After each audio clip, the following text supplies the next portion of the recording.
January 29, 1945, a frozen Belgian village called Holtzheim. One American soldier walks around a farmhouse and comes face to face with 90 armed Germans.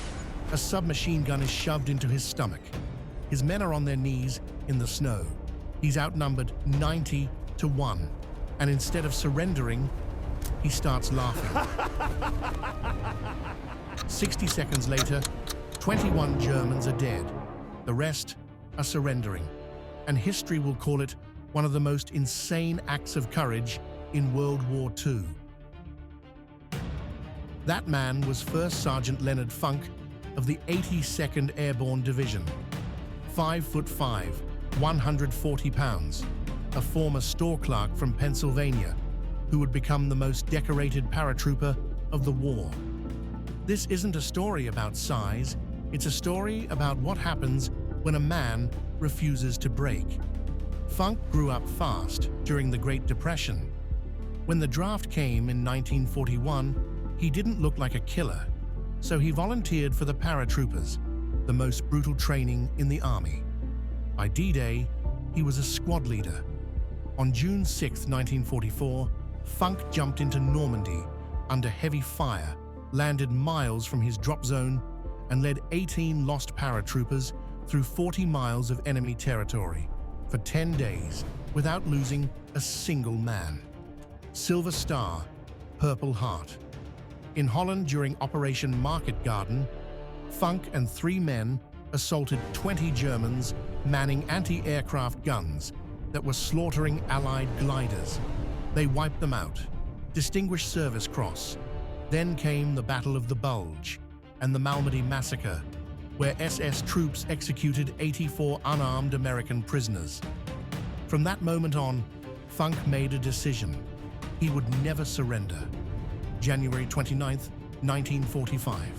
Company C captures the village of Holtzheim and takes 80 German prisoners.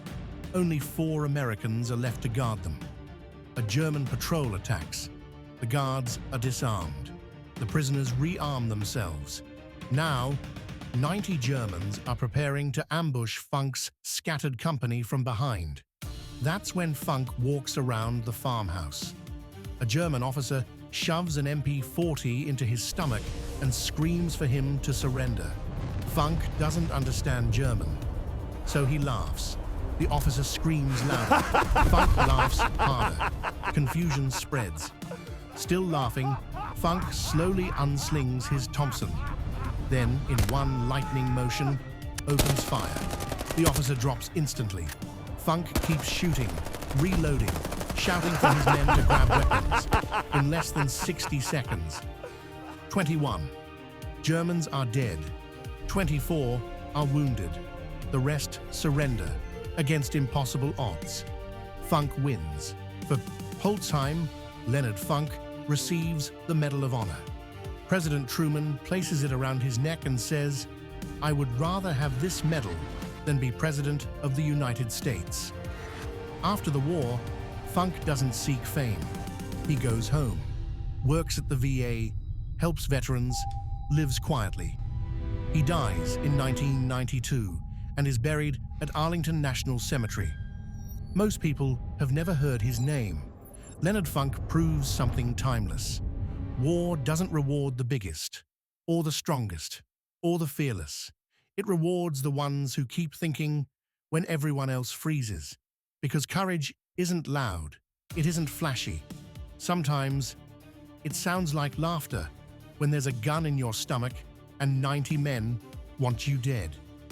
If stories like this matter, share it. Heroes are only forgotten when we stop telling their stories.